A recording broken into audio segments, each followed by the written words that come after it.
तो वृषभ लगन के लिए इस वीडियो में हम चर्चा करेंगे अगस्त का जो महीना अभी शुरू होने वाला है, ये किस प्रकार से आप अपने लिए प्लान कर सकते हो आपके ओवरऑल हेल्थ के लिए, आपके करियर के लिए, आपकी फाइनेंशियल प्लानिंग है, आपकी मैरिड लाइफ है और बाकी कुछ अन्य कार्यों के लिए भी।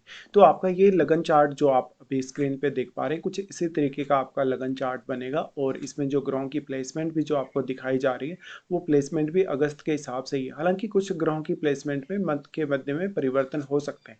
यहाँ पे सबसे पहले देखेंगे ग्रहों की जो गोचरीय स्थिति है वो किस प्रकार की रहने वाली, उसके बाद देखेंगे कि ये जो ओवरऑल जो प्लेसमेंट आपको नजर आ रही है सभी ग्रहों की, इसका क्या मेजर इफेक्ट आपके ऊपर पड़ने वाला है। तो सबसे पहले गोचरीय स्थितियों की अगर विचार करें तो सूर्य की चर्चा करते हैं। सूर्य यहाँ 17 अगस्त तक कर्क राशि में गोचर करेंगे, इसके बाद ये सिंह राशि में प्रवेश कर जाएंगे। बुध का गोचर 5 अगस्त से कर्क राशि में होगा और उसके बाद 22 अगस्त से फिर से इनका राशि परिवर्तन हो जाएगा, जहां पर ये सिंह राशि में भी प्रवेश करेंगे। शुक्र का गोचर 1 अगस्त से कन्या राशि में होगा और लगभग पूरे महीने कन्या राशि में ही इनका गोचर रहेगा। जबकि मंगल की बात करें तो मंगल 2 अगस्त से मिथुन राशि में प्रवेश करेंगे और पूरे महीने ही मिथुन राशि में रहेंगे। बृहस्पति की स्थिति देखी जाए तो फिलहाल बृहस्पति कर्क राशि में है और शनि मीन राशि में है। चंद्रमा को देखें तो चंद्रमा 1 अगस्त को आपको कुंभ राशि में देखने को मिलेंगे और राहु और केतु के गोचर में फिलहाल कोई भी बदलाव नहीं है। जहां पर राहु कुंभ राशि में गोचर में है, वहीं केतु सिंह राशि में गोचर कर रहे हैं। तो अब हम विचार कर लेते हैं ओवरऑल इस गोचर का कैसा प्रभाव आपको देखने को मिलेगा। सबसे पहले यहाँ पे शुरुआत करेंगे लग्नेश से, और लग्नेश आपके शुक्र हैं, साथ में शुक्र क्योंकि छठे घर के भी लॉर्ड हैं, तो शुक्र आ रहे हैं इस मंथ में नीच की स्थिति में, जहां पर वो पंचम घर में आ जाएंगे। देखिए पंचम घर का शुक्र आपको काफी कुछ देगा, इवन बहुत ज्यादा क्रिएटिविटी, बहुत ज्यादा टैलेंट और साथ में संतान के साथ बेहद लगाव देगा। इसके अलावा लेकिन प्रेम संबंधों के लिए या आपकी मैरिज रिलेटेड मामलों के लिए शुक्र उतना अच्छा नहीं कहा जा सकता। नीच का शुक्र हो जाने से शुक्र का जो एक्चुअल प्रभाव है वो थोड़ा कम हो जाएगा, जिससे आपकी अपेक्षाएं धन को लेके, लग्जरी को लेके, ऐशो आराम को लेके बढ़ जाएंगी। इसी तरीके से भले ही आप मैरिड हैं चाहे आप अनमैरिड हैं, तो भी आपका लव अफेयर होने के बहुत ही स्ट्रॉन्ग चांसेस हैं। बट इसमें आपके पंचम घर में यहाँ बैठा हुआ ग्रह और आपके यहाँ पंचम घर पर प्रभाव डाल रहे ग्रहों का बहुत बड़ा रोल होगा। इसके साथ साथ बुध की स्थिति आप अपने चार्ट में अवश्य देखिएगा। शुक्र यहाँ छठे घर के लॉर्ड होकर पंचम में आ रहे, तो छठे घर से रिलेटेड जो भी चुनौतियां आपकी लाइफ में है उनके लिए आप थोड़ी सी अच्छी प्लानिंग कर सकेंगे। लेकिन उसमें फिर छठे घर में बैठे हुए ग्रह का रोल ही यहाँ ज्यादा रहने वाला है, या तो फिर छठे घर पे किन्हीं ग्रहों की अगर दृष्टि है आपके चार्ट में तो उन ग्रहों का रोल ज्यादा इंपॉर्टेंट हो जाएगा। क्योंकि शुक्र वैसे भी यहाँ नीच की स्थिति में है, शुक्र फिर यहाँ दृष्टि डालेंगे शनि पर। तो शनि के प्रभाव की वजह से कुछ हद तक शनि शुक्र को भी कंट्रोल करेंगे और शुक्र की जो दृष्टि रहेगी यहाँ पर, तो वो आपके लिए धन की कुछ नई संभावनाओं को लाएंगे यहाँ सीमित मात्रा में। ऐसे में हो सकता है आपकी बहुत सारी इच्छाएं जो धन को लेके हैं, संपत्ति को लेके हैं, रिलेशनशिप को लेके हैं, वो अधूरी रह जाएं इस मंथ में। इसके बाद हम देखेंगे बुध को। बुध आपके चार्ट में दूसरे घर के स्वामी और पंचम घर के स्वामी है। बुध का फिलहाल गोचर आपके थर्ड हाउस में है, जहां पर वो गुरु और सूर्य के साथ रहने वाले हैं। हालांकि बाद में बुध का प्रवेश आपके फोर्थ हाउस में भी होगा, बट फिलहाल के लिए बुध जब आपके थर्ड हाउस में है तो कम्युनिकेशन में बेहद सपोर्ट करेंगे। चंद्रमा के घर में बुध आ रहे, तो बहुत सारे नए आइडियाज, बहुत सारे नए विचार आपके मन में डेवलप होने वाले हैं। इस तरीके से इस मंथ में आपको हार्डवर्क करना ईजी रहेगा। कोई भी अपना टारगेट पाना, कोई भी अपना गोल पाना भी काफी ईजी आपको नजर आएगा।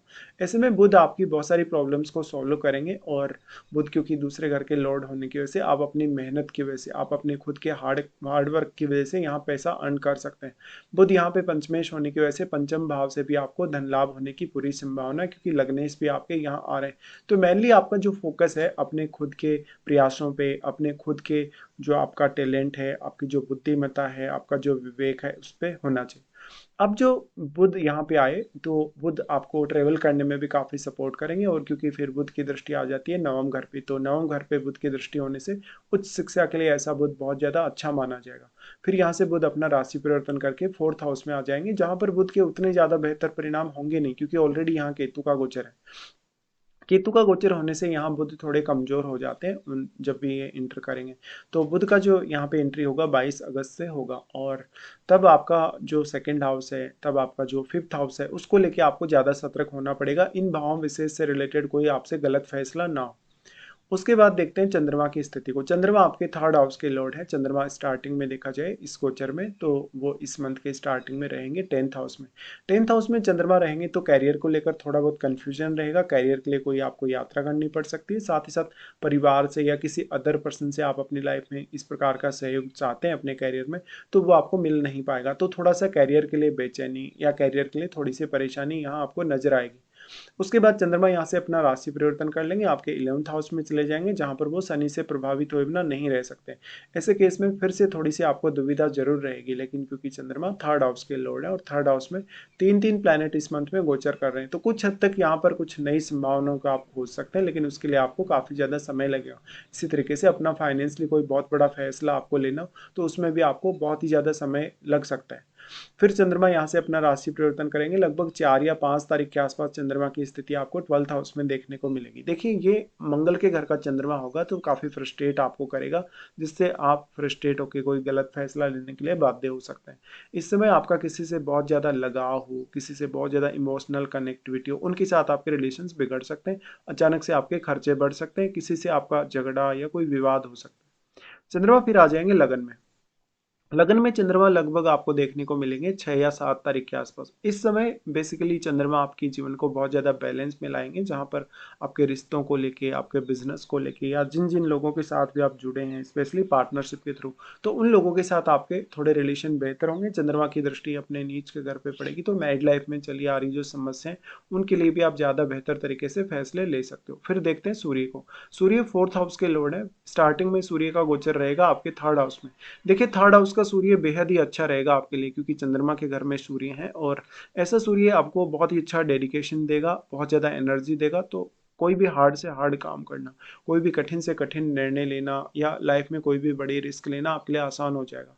सूर्य यहाँ पे है तो वो 17 अगस्त तक ही है। 17 अगस्त तक लगभग आपका आधा महीना कवर हो रहा है। इस दौरान आपको कोई भी बड़ा फैसला लेना हो, लाइफ में कुछ बड़ा अचीव करना हो, उसके लिए आप प्लानिंग कर सकते हैं। सूर्य यहाँ से अपनी दृष्टि भी डाल रहे हैं नवम घर पे, जहाँ पर वो आपको उच्च शिक्षा में, विदेश यात्रा करने या आपके अन्य मामलों में सपोर्ट कर रहे हैं। तो आपका नवम भाव इस समय काफी एक्टिवेट रहेगा। फिर सूर्य अपना राशि परिवर्तन कर लेंगे। सूर्य राशि परिवर्तन करके फोर्थ हाउस में आ जाएंगे। बट बेसिकली देखा जाए तो जो सूर्य का ज्यादातर जो इफेक्ट है, जो पॉजिटिव प्रभाव है, वो आपको थर्ड हाउस में ही देखने को मिलेगा, फोर्थ हाउस की बजाय। फोर्थ हाउस में सूर्य के आने से परिवार के लोगों के साथ अक्सर अनबन या कुछ कॉन्फ्लिक्ट वगैरह होने की संभावना है। उसके बाद हम यहाँ से आगे बढ़ जाते हैं और अब विचार कर लेते हैं मंगल के बारे में। मंगल आपके सप्तमेश और 12वें घर के लॉर्ड है। मंगल का गोचर होगा आपके दूसरे घर में।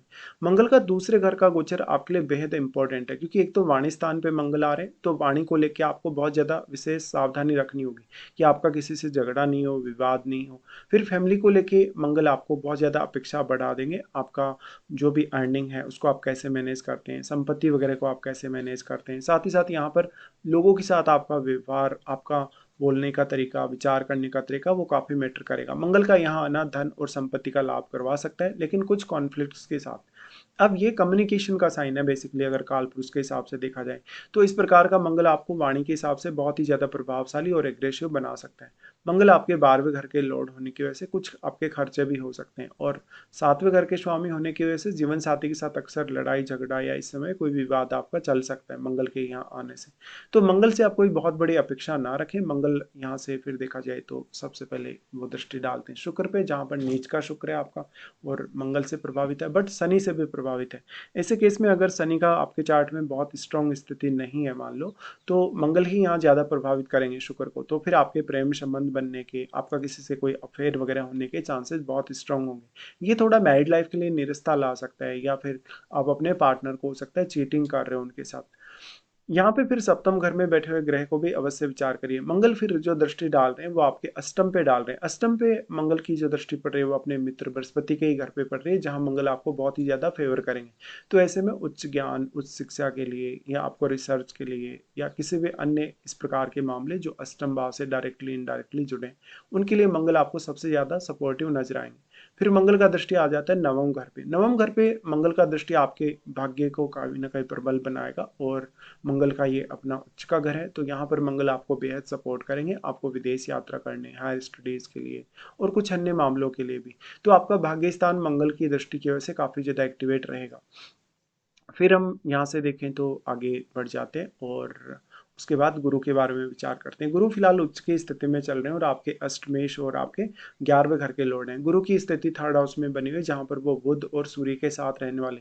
ये जो कंजक्शन इस मंथ में बन रहा है वो सबसे बढ़िया कंजक्शन बन रहा है, जो कि आपको बहुत सारे मामलों में हेल्प करेगा। यहाँ गुरु आ रहे हैं थर्ड हाउस में, तो आपका कम्युनिकेशन बेहद मजबूत होगा, आपको सफलता अच्छी मिलेगी, आपके लिए प्लानिंग करना बेहद अच्छा रहेगा किसी भी काम के लिए। ऐसे में जो भी लोग फाइनेंस से जुड़े हैं, शिक्षा से जुड़े हैं, स्पेशली कुछ टीचिंग वगैरह से जुड़े हैं, या इस प्रकार के अन्य कार्य जिनमें आप किसी को कोई एडवाइस वगैरह देते हैं, उन मामलों में आप काफ़ी बेहतर कर पाएंगे। गुरु का यहाँ से सबसे पहले दृष्टि आ जाता है सप्तम पे। सप्तम पे गुरु की दृष्टि का पड़ना, पार्टनर के साथ रिलेशन बेटर होगा, पार्टनरशिप के कुछ नए मौके आपको मिलेंगे, साथ साथ में मैरिड लाइफ में भी एक अच्छा बैलेंस आ पाएगा अगर आपका पार्टनर से कोई झगड़ा चल रहा है इस समय या विवाद चल रहा है। गुरु का यहाँ दृष्टि का होना बेसिकली आपकी पब्लिक छवि को बहुत ज़्यादा बेहतर बनाएगा। साथ में आपके लिए एक क्विक मैरिज का योग भी गुरु बना रहे हैं, तो पार्टनर से बहुत ज़्यादा आपको सहयोग मिलने की संभावना है। तो पार्टनर के साथ आपका जो रिलेशन है उसको कैसे आप बेटर कर सकते हैं। यहाँ पे फिर यहाँ जो बैठा हुआ ग्रह है वो काफ़ी मैटर करेगा, क्योंकि सप्तम घर में मान लो कोई क्रूर ग्रह बैठा है तो गुरु के प्रभाव की वजह से, इनकी दृष्टि की वजह से वो ग्रह आपको उतना ज़्यादा नुकसान नहीं पहुंचाएगा। फिर गुरु का दृष्टि आ जाता है नवम घर पे, लेकिन नवम घर गुरु के लिए नीच का घर है, बट गुरु एक अत्यंत शुभ ग्रह होने के नाते यहाँ पर बहुत आपको कोई भी नेगेटिव प्रभाव नहीं देंगे, क्योंकि वो उच्च की स्थिति में है और उनकी शुभता इस समय काफ़ी ज़्यादा बढ़ी हुई है। ऐसे केस में आपके लिए हायर स्टडीज़ करना, हायर स्टडीज से रिलेटेड कोई फैसला लेना आसान होगा। परिवार के जो बुजुर्ग लोग हैं उनकी सहायता करना आपके लिए काफ़ी आसान होगा। साथ में देश दुनिया में आप कहीं भी भ्रमण के लिए जा सकते हैं, कुछ नया लर्न करने, कुछ नया सीखने के लिए। फिर गुरु का दृष्टि आ जाता है आपके 11वें घर पे। 11वें घर पे गुरु का दृष्टि आपको ज़्यादातर मामलों में हेल्प करेगा, और यहाँ शनि के प्रभाव भी गुरु की दृष्टि पड़ने से बेहतर होंगे। तो गुरु की दृष्टि आपके 11th हाउस पे होने से, क्योंकि शनि गुरु के ही घर में है और शनि के घर पे गुरु यहाँ दृष्टि भी डाल रहे हैं इधर, जो कि आपका नवम घर है, इसलिए शनि से अब आप थोड़े ज़्यादा बेटर रिजल्ट एक्सपेक्ट कर सकते हो। जिनका भी शनि महादशा चल रहा है, या जिनका भी मान लो शनि का कोई अहम पीरियड चल रहा है, अंतरदशा वगैरह, इस हिसाब से देखा जाए तो गुरु का जो इम्पैक्ट है वो ऑलमोस्ट आपके लिए काफ़ी ज़्यादा पॉजिटिव रहने वाला है। उसके बाद देखते हैं शनि को। शनि आपके 9वें घर के स्वामी और 10वें घर के स्वामी। शनि फिलहाल गोचर में 11th हाउस में ही है। देखिए 11th हाउस का शनि है तो आपको, क्योंकि गुरु के प्रभाव की वजह से काफ़ी ज़्यादा शुभता प्रदान करेगा, आपके कार्यों में डिले नहीं करेगा, आपके लिए सही निर्णय लेने के लिए सपोर्ट करेगा। शनि लेकिन आप में बहुत ज़्यादा भयंकर अनुशासन और डेडिकेशन लाते हैं, जिससे आप अपनी अर्निंग बहुत अच्छे से कर सकते हैं, ईमानदारी से कार्य कर सकते हैं, लोगों के साथ बेहद अच्छे तरीके से जुड़ सकते हैं, भले ही आप थोड़े से साई नेचर के रहें इस समय। शनि अपना प्रभाव डाल रहे हैं सबसे पहले लगन पे, और लगन पे जब भी शनि प्रभाव डालता है तो बहुत ज़्यादा मेहनत करवाता है, हार्ड वर्क करवाता है, उसके बाद आपको सफलता देता है। लगन पर शनि की दृष्टि का होना ऑटोमेटिकली आपको काफ़ी ज़्यादा अनुशासन दिलाएगा, भले ही आप किसी भी करियर से रिलेटेड काम कर रहे हैं, किसी भी फील्ड में काम कर रहे हैं। तो शनि आपको ज़्यादा रिस्पॉन्सिबल बना रहे हैं, तो खुद को आप समझ पाएंगे, खुद के लिए ज़्यादा बेहतर तरीके से फैसले ले पाएंगे। फिर शनि का दृष्टि आ जाता है आपके पंचम घर पे। पंचम घर पे शनि का दृष्टि उतना ज़्यादा आपको फेवर नहीं कर सकेगा, और क्योंकि शुक्र भी नीच की स्थिति में है इसलिए भी। तो यहाँ शनि आपको संतान रिलेटेड कुछ दिक्कतें पैदा कर सकते हैं, आपको आपकी स्टडीज़ वगैरह में थोड़ा बहुत डिले कर सकते हैं, लेकिन उतना ही ज़्यादा डेडिकेशन और उतना ही ज़्यादा आपको प्रभाव शनि दिखाने वाले हैं। फिर अगर देखा जाए तो शनि की दृष्टि आ जाएगी आपके अष्टम पे। अष्टम पे शनि की दृष्टि आपको बहुत ज़्यादा हेल्प करेगी, स्पेशली कोई रिसर्च करने, अकल्ट से रिलेटेड कार्य करने, या कोई भी इस प्रकार के इन्वेस्टमेंट करने जो आपने लॉन्ग टर्म के लिए की हो। शनि यहाँ दृष्टि डालेंगे तो ससुराल वालों के साथ थोड़े बहुत आपके कटु संबंध इस समय सामने आ सकते हैं। तो ये कुल मिलाकर शनि के गोचर की स्थिति रहेगी। अब हम आगे बढ़ जाते हैं। राहु और केतु को इस वीडियो में हम चर्चा में नहीं ले रहे, क्योंकि ऑलरेडी इनके बारे में पहले काफ़ी बार चर्चाएं हो चुकी हैं। तो अब हम देख लेते हैं आपके लिए इस मंथ में कौन कौन से अच्छे दिन है, कौन कौन से कुछ खराब दिन भी आने वाले हैं। सबसे पहले अच्छे दिनों की बात की जाए तो वृषभ लगन वालों के लिए 7, 8, 11 और 12, सिर्फ 4 दिन इस मंथ में आपके लिए अच्छे निकल के आ रहे हैं, जिनमें आपका कोई भी रुका हुआ काम आप कर सकते हैं। किसी भी काम में बार बार बाधा आ रही है, कोई भी बड़ी समस्या आ रही है, तो आप उन कार्यों को भी अपने हाथ में ले सकते हैं। उसके बाद देखते हैं कौन कौन से ऐसे खराब दिन है जहां पर आपको कुछ समस्याएं होंगी। जब चंद्रमा का गोचर होगा लिब्रा में यानी तुला में, तो वो आपके छठे घर में रहेंगे, जहां पर 17 से 19 तक आपको काफ़ी अलर्ट रहना होगा। अगर आपने किसी को पैसे उधार दिए हो या किसी को किसी भी तरीके से हेल्प की हो, तो सामने वाला अब आपकी हेल्प नहीं करने वाला, हो सकता है वो आपके पैसे भी ना लौटाए। 17 से 19 तक कैरियर को लेकर कुछ बड़ी जिम्मेदारियां होना और अर्निंग के मामले में भी कुछ नई संभावनाएं बनने की यहाँ पर पॉसिबिलिटी है। चंद्रमा फिर आ रहे हैं धनु में, तो धनु में ये अष्टम में आ जाएंगे, जहां पर अष्टम में इनका जो प्रभाव है मोस्टली अच्छा रहेगा, बट इस समय कैरियर रिलेटेड या आर्थिक रूप से कुछ बड़े बदलाव आपके जीवन में आ सकते हैं। फिर चंद्रमा का गोचर होगा मेष में। देखिए चंद्रमा का मेष का जो गोचर है वो काफ़ी इंपॉर्टेंट है, क्योंकि मंगल के घर में चंद्रमा रहेंगे। इस समय चंद्रमा आपको बाध्य कर सकते हैं जल्दी जल्दी सोचने या डिसीजन लेने के लिए, और ये चंद्रमा उतना ज़्यादा आपको इमोशनल नहीं बनाएगा। चंद्रमा का आपके 12वें घर से गुजरना आपको बहुत तेजी से सोचने, निर्णय लेने के लिए प्रेरित करेगा, और बहुत सारे मल्टीपल ऑप्शंस देगा, बहुत अच्छी इमेजिनेशन देगा। तो यहाँ भी आप अपने टैलेंट पे ज़्यादा से ज़्यादा ध्यान दे सकते हैं। तो कुल मिलाकर हमने यहाँ पे डिस्कस किया आपके वृषभ लगन वाले जातकों के लिए जो अगस्त का महीना आप उसको कैसे प्लान कर सकते हो। अब आप अपनी महादशा वगैरह को देखिए, आप ओवरऑल गोचर को भी एनालाइज करिए और उसके बाद आप ये देखेंगे कि आप किस तरीके से यहाँ आगे बढ़ पाते हैं।